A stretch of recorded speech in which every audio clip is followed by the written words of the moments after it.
tudo bem com vocês? Hoje o nosso ATPC será sobre dificuldades de aprendizagem no ambiente escolar. Tá? E quem vai apresentar esse ATPC é a fonoaudióloga Rudmila Carvalho. Ela é mestre em distúrbios da comunicação e especialista em linguagem. Vai tirar algumas dúvidas, dar algumas dicas de como trabalhar com os alunos que tem essa questão da dificuldade de aprendizagem, o processamento auditivo central. E espero que vocês tenham um bom ATPC. Até mais! Olá a todos, eu sou a fonoaudióloga Rudmila Pereira Carvalho, sou mestre em ciências, principalmente com foco em distúrbios da comunicação. Como minha área é fonoaudiologia, eu entendo um pouquinho sobre processamento auditivo central e distúrbios de aprendizagem no ambiente escolar e vou dividir um pouco com vocês sobre a minha experiência e alguns assuntos que eu acho muito importantes dentro do ambiente escolar. Então, o que é esse processamento auditivo central? É um conjunto de habilidades auditivas que todos nós temos e é a capacidade do cérebro de usar essa informação que chega pelas orelhas e interpretar o que é essa informação. Então, é o que o cérebro faz com o que a orelha ouve. Quais são essas habilidades auditivas? A detecção do som, que é perceber que o som está no ambiente, a localização, que é a gente saber de onde vem esse som, de cima, de baixo, de um lado ou de outro, a atenção auditiva, a discriminação, figura funda e o fechamento. Figura funda é uma das habilidades mais importantes dentro de sala de aula, que é a capacidade da gente ignorar todo o ruído que está ao nosso redor e prestar atenção na fala. O fechamento é quando, mesmo com a informação entrecortada, faltando algumas partes, nós conseguimos identificar o que é aquela informação por meio das nossas habilidades auditivas. E o que é então o transtorno do processamento auditivo central? Ele é a caracterização dos distúrbios que a gente pode ter dentro dessas habilidades auditivas. Então, quando a gente tem alguma dificuldade de discriminação, de localização, de fechamento, nós temos o transtorno do processamento auditivo central. Na maior parte dos casos, o sistema auditivo periférico ele encontra-se preservado. O que é isso? Aquele exame que a gente faz com a fono de audiometria, ouviu o apito, levanta a mão. Em geral, as crianças ou adultos avaliados quanto ao processamento auditivo central terão essas vias auditivas íntegras. Então, esse adulto, essa criança, ele ouve a informação, ele detecta, mas na hora de interpretar o som é que nasce a dificuldade. E o que pode causar, Quais são as possíveis causas do transtorno do processamento auditivo central? Otite de repetição, envelhecimento do sistema auditivo, pode ter uma origem genética, lesões cerebrais, atraso maturacional das vias auditivas centrais e outros distúrbios neurológicos. E quais são as principais queixas de quem sofre com esse transtorno? É o ouço, mas não entendo. Então, dificuldade de memorizar, atividades diárias, dificuldades acadêmicas para ler e escrever, desatenção, distração, fadiga atencional em aulas ou palestras, dificuldades em compreender informações em ambientes ruidosos, demora em compreender o que foi dito e troca de letras na fala ou na escrita. Então, como eu posso ajudar esse aluno que tem dificuldade de processamento auditivo central? Então, é grande a importância do trabalho multidisciplinar que vai integrar a família, a escola e os professores, além de outros profissionais, como fonoaudiólogo e psicopedagogos, que tem como objetivo em comum apoiar esse aluno com transtorno do processamento auditivo central e oferecer alternativas de absorção de conteúdo e estimular o aprendizado dessa criança. Uma outra opção é o uso do sistema FM, que é o sistema de frequência modulada, que ele pode ser utilizado em indivíduos sem perda auditiva periférica e ele vai amplificar a voz do professor, e isso vai auxiliar quanto à atenção e à apreensão do conteúdo. Como facilitar esse aprendizado, então? Menor distância entre o aluno e o professor, evitar que esse aluno que tem transtorno no processamento auditivo fique próximo às janelas ou à porta, devido ao ruído, evitar falar em momentos de muito barulho e sempre que possível fornecer instruções e atividades próximo ao aluno, procurar falar de forma clara e pausada, de frente para o aluno, e além do controle acústico do ambiente, que o ideal seria que fosse menos reverberante, mas a gente sabe que o ideal nem sempre é possível. Então, dentro das possibilidades em sala de aula, tentar executar essas pequenas tarefas auxilia muito no aluno que tem essa dificuldade de processamento auditivo central. Falando sobre isso, nós temos também dentro da sala de aula presente os distúrbios de aprendizagem. E ele muitas vezes é confundido por pais, professores e outros profissionais como uma desatenção, ou até mesmo alguns utilizam o termo preguiça, e na verdade ele pode se referir a um distúrbio que é gerado por problemas cognitivos ou emocionais e afeta diretamente o desempenho escolar. Então os alunos, eles muitas vezes vão apresentar desmotivação e isso leva também à frustração, tornando o ambiente escolar aversivo, o que não é a intenção nem dos profissionais e muito menos dos professores em sala de aula. Então, em grande parte dos casos, os primeiros a ter contato e identificar que o aluno possui uma dificuldade de aprendizagem, uma dificuldade escolar, é o professor. Apesar disso, alguns não possuem uma formação específica para fazer um diagnóstico preciso. Então, é necessário que a gente encaminhe para outros profissionais para que juntos a gente possa identificar se esse aluno tem dificuldade, qual é essa dificuldade e como nós podemos mudar os nossos métodos de ensino para que esse aluno aprenda. Então, o que observar com relação à dificuldade de aprendizagem?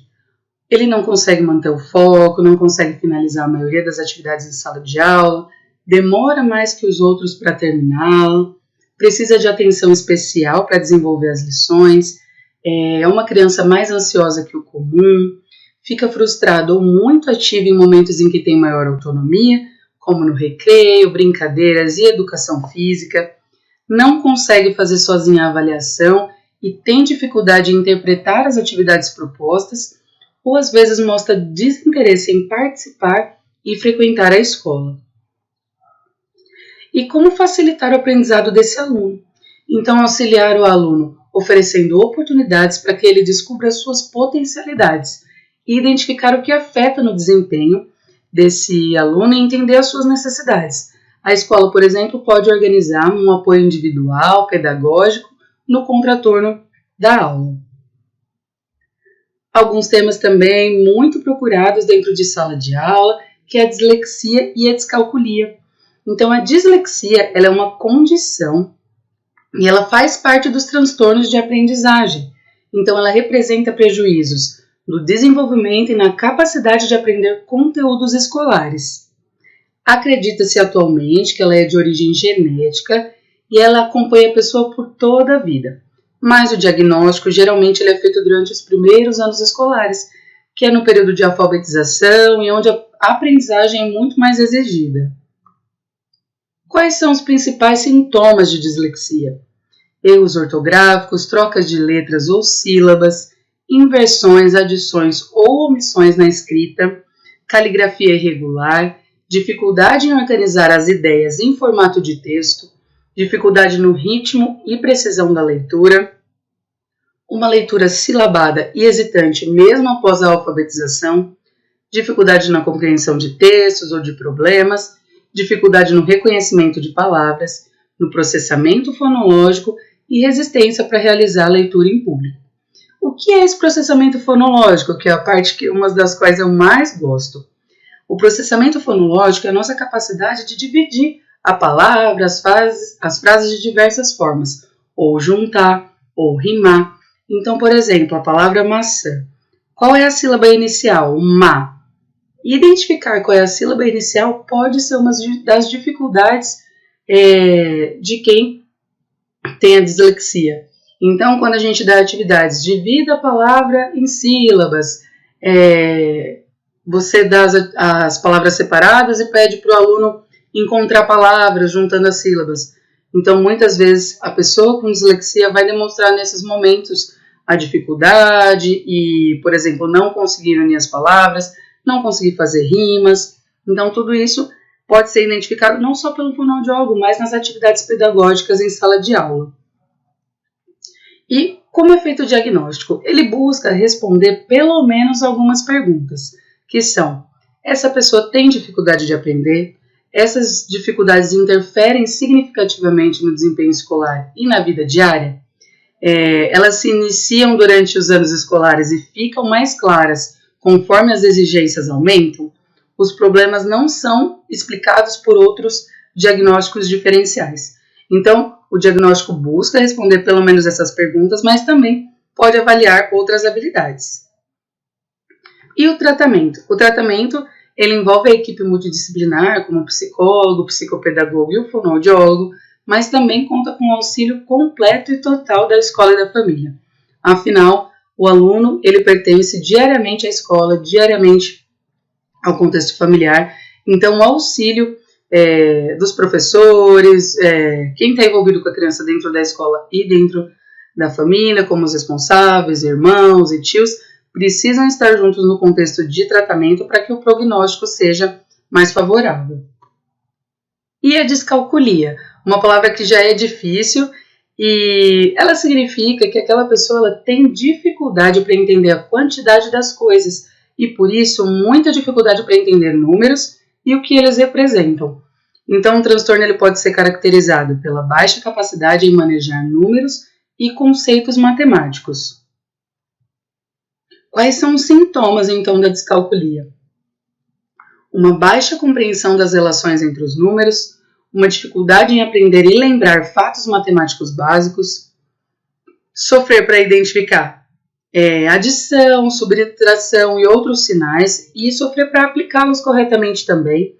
Pode usar os dedos para contar ao invés da matemática mental, dificuldade para entender palavras relacionadas à matemática, como a palavra menor e maior, dificuldade em entender valores, apresenta problemas para escrever números claramente ou colocá-los em ordem correta, tem problemas com frações e com medidas, encontra dificuldade em acompanhar a pontuação em jogos esportivos, dificuldade em diferenciar esquerda e direita, norte e sul, leste e oeste, compreensão de unidade de medidas também é afetada, e tarefas que impliquem a passagem de tempo, como ver as horas em relógio analógico.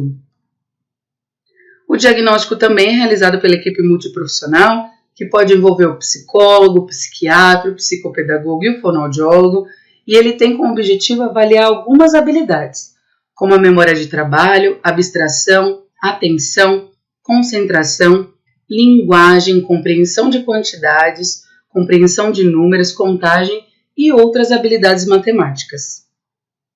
E quais são as estratégias que os professores podem utilizar dentro de sala de aula para auxiliar no aprendizado de quem convive com a descalculia?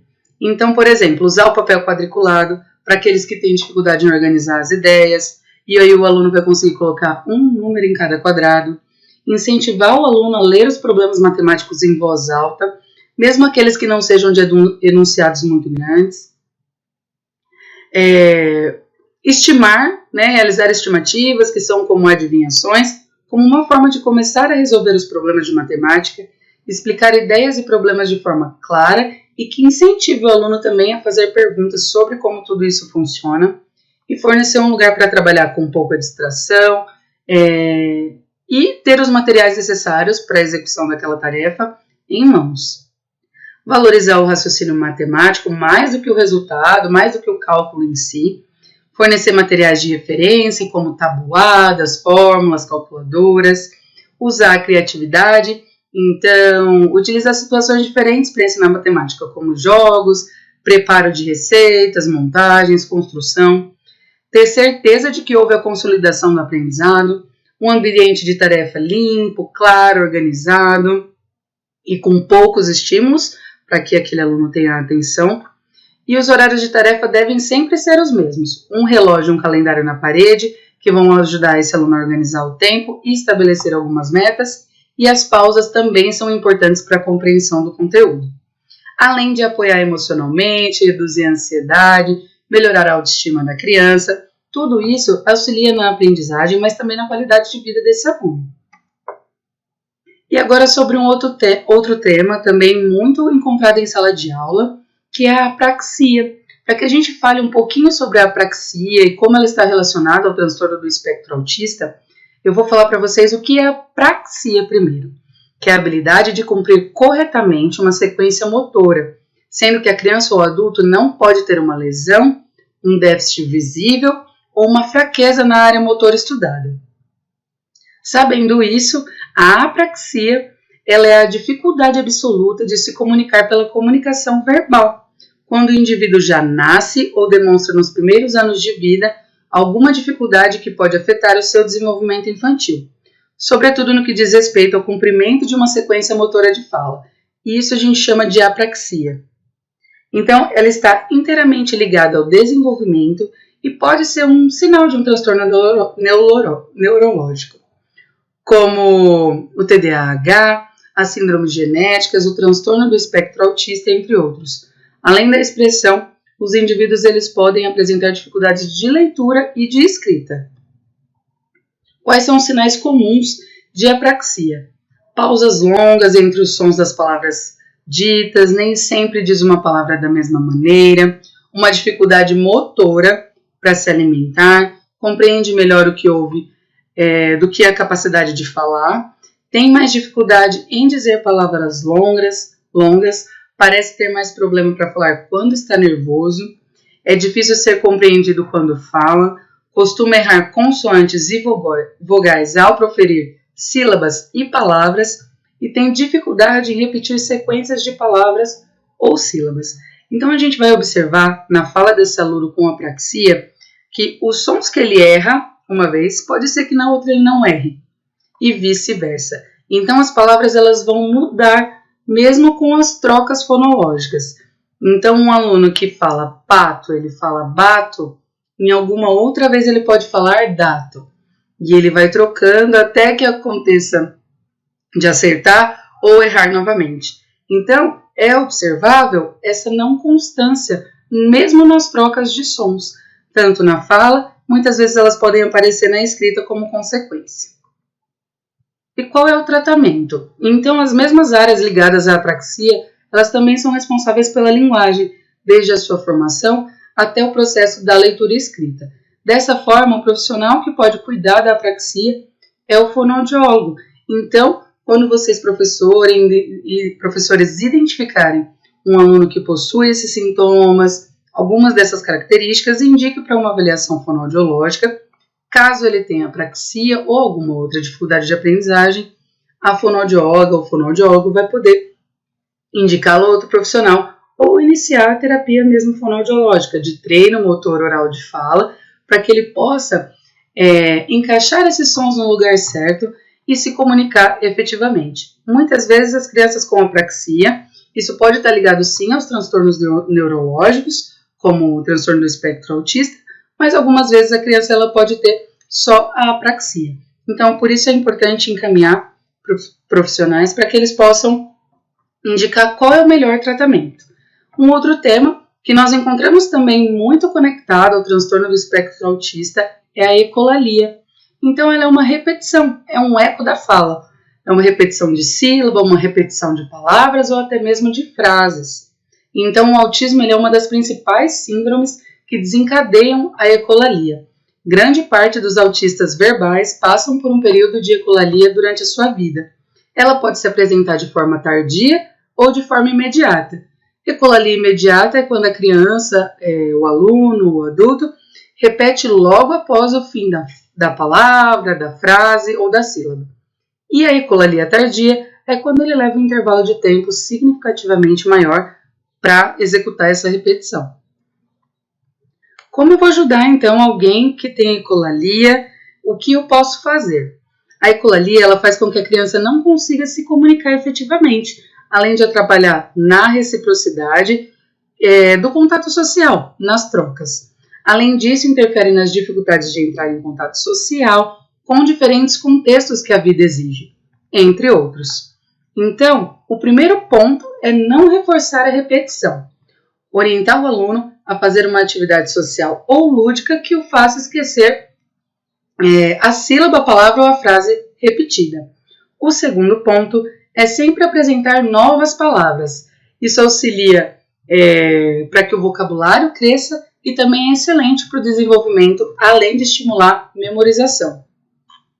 Quando o aluno solicitar algo, e ficar repetindo sempre os mesmos pedidos, faça como no primeiro pedido e passe a dizer a ele que já o fez e propõe uma nova atividade para que ele possa focar na nova atividade e esquecer a frase, a sílaba ou a palavra que ele tem repetido. Então, por meio desses caminhos, a gente consegue ajudar aquele aluno, aquela criança a diversificar a variedade de palavras. E, conforme a gente viu até o decorrer da ecolalia, um dos fatores mais importantes é o diagnóstico precoce. Ele vai permitir um tratamento assertivo, uma melhora no desempenho escolar, uma melhora nas trocas interpessoais, compreensão das necessidades e capacidades do aluno. Então, ao identificar qualquer uma dessas dificuldades, o aluno não consegue aprender, eu já tentei diversas tarefas, eu já levei ele em outro ambiente, indique para avaliação do psicopedagogo, do fonoaudiólogo, do psicólogo, e eles vão conseguir identificar e trazer subsídios para que as pessoas que estão em contato direto com essa criança, com esse aluno, em sala de aula, dentro do contexto familiar, possam trabalhar da melhor forma aquela dificuldade. Então, a dificuldade de aprendizagem, o transtorno do processamento auditivo central, não são limitantes para a criança e nem a impedem para o resto da vida de aprender. Nós, como profissionais, professores e familiares, temos que desenvolver novos métodos de ensino, treinar, capacitar para que eles tenham uma excelente qualidade de vida, mesmo com algumas dificuldades. Então, a dislexia, por exemplo, ela não tem cura, mas os adultos vivem tranquilamente porque desenvolvem estratégias para vencer mais essa dificuldade. E a principal estratégia é o trabalho multiprofissional de professores junto com a escola, junto com a família em si e outros profissionais de saúde, para que os alunos, as crianças sejam bem assistidos e possam vencer essas dificuldades de aprendizagem e alcançar uma melhor qualidade de vida. Essas são algumas referências que eu utilizei, elas vão ficar disponíveis para vocês também, caso queiram ler um pouco mais de algum tema ou elaborar alguma pergunta. Esse é o meu e-mail, qualquer dúvida vocês podem me enviar. Eu agradeço imensamente o convite da Cristiane para eu falar um pouquinho com vocês aqui. Espero que tenha sido valiosas essas informações. E deixo aberto o meu e-mail para dúvidas, solicitações. E caso queiram, ficarei disponível para falarmos de outros temas ou até mesmo para reforçar algum desses temas que foram falados hoje. Muito obrigada!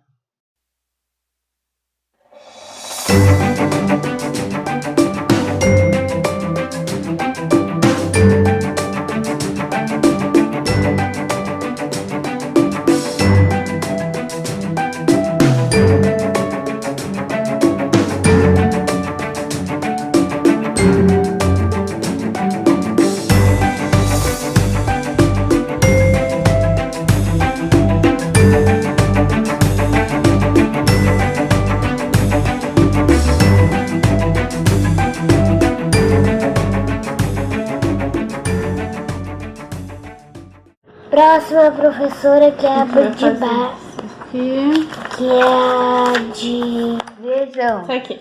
Essa daqui, Olha. ó. Lesão. Essa aqui. Lesão.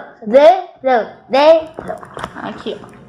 O desenho abaixo está mostrando a turma da professora Mary. Agora, ó. Na turma da professora Mary, tem quantas meninas? Oi. Vamos contar as meninas. Vem aqui, segura o lápis. Vai, ó. 1, 2, 3, 4, 5, 6, 7, 8, 9, 10, 11, 12, 13, 14 meninas. Vamos escrever aqui. Da mão, a outra. Aqui, ó. 14. E quantos meninos? Vamos contar, Nicolas. Segura aqui. Chega no tesoura, eu sei. Tá, vamos segurar. Concentra aí. 1, 2, 3, 4, 5, 6, 7, 8, 9, 10, 11, 12, 13. 14, Não, só 13. Ó, 13 meninos. Tem mais meninos ou meninas? esse, Ó, tem 14 meninas e 13 meninos. Então, qual tem mais? esse, Isso, as Esse meninas. isso, A menina, menina. Olha aqui. Agora vamos lá. Marque o quadradinho do grupo que tem mais alunos. Então vamos lá contar de novo. Ó, 1, 2, 3, 4, 5, 6, 7. vamos escrever que tem 7 alunos nessa aqui. 7. Ai, meu E Deus. aqui, ó, vamos lá. 1, 2, 3, 4, 5. Ó, tem 5 alunos. Eu vou mostrar aqui pra professora a sua lição. Mostra pra ela, Nick. Aqui, ó. Dá tchau pra professora. Tá. Aqui dentro. Olá, professora Mary, eu sou o Davi e eu estou aqui para mostrar meu projeto. É um porta-lembretes, porta-contas, é o Bob. Você abre a boca dele e ele prende aqui os lembretes. Tipo, pode ser porta-papel, porta-lembretes, é só você deixar ele no lugar apropriado que você pode prender as suas contas ou qualquer tipo de papel. Essa é a utilidade dele. E também você pode usar para brincar, fazer qualquer coisa com ele.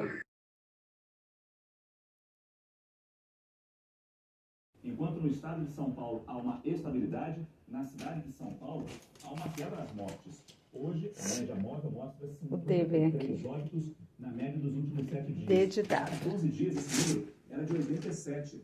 Portanto, é visível no gráfico Agora vem o R. nos óbitos na cidade de São Paulo. Mas, gente, isso não pode significar relaxamento, especialmente quando a gente conhece a dinâmica da região metropolitana. Muita movimentação entre as cidades, entre as pessoas. É fundamental Agora vem o A de usar máscara, novo. evitar aglomeração e ter responsabilidade neste momento. O número R-A, Ra, T-O, to, dá o quê? rato, R-E, re, D-E, de, dá o quê? Re, re, te, é D de dado. Aqui dá o D. quê?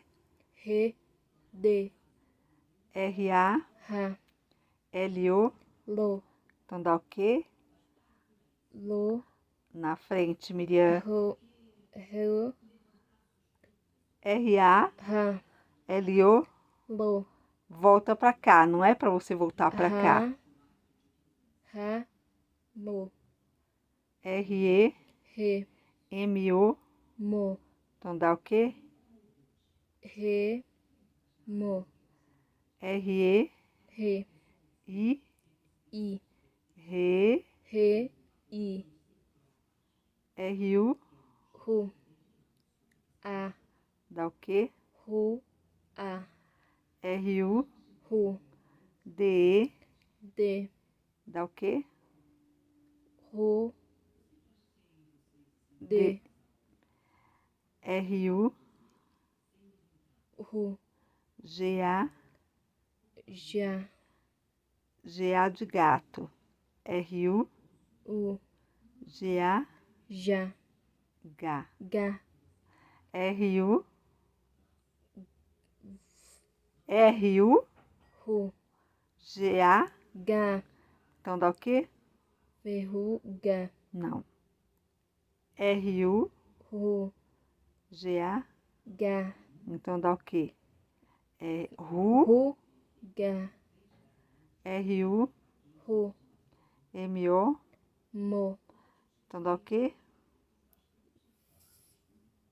ru, ru, Ru, mo, ru, mo, R-O, ro, L-O, lo, então dá o quê? ro, lo, Aqui. R-I-O. ri, o, Então dá o quê? ri, o, ri, R-I-F-A. fa, Então dá o quê? fa, Não. Começo. ri, fa, R-A. fa, R-A. a, R-A. a, R-A de rato, Miriam. R-A. ra, D-I. di, o, Então dá o quê? ra, di, o, R-O. ro, u, P-A. pa, Então dá o quê? r, R-O. ro, ru, u, ra, É o P-A, Miriam. pa, Então dá o quê? roupa, R-E. re, M-E. me, D-I. di, o, Então dá o quê? Re. re, di, Não. re, M-E. me, dio, Então dá o quê? re, me, di, o.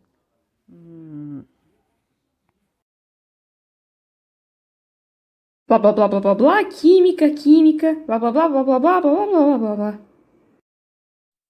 Microfone do cão. Pim.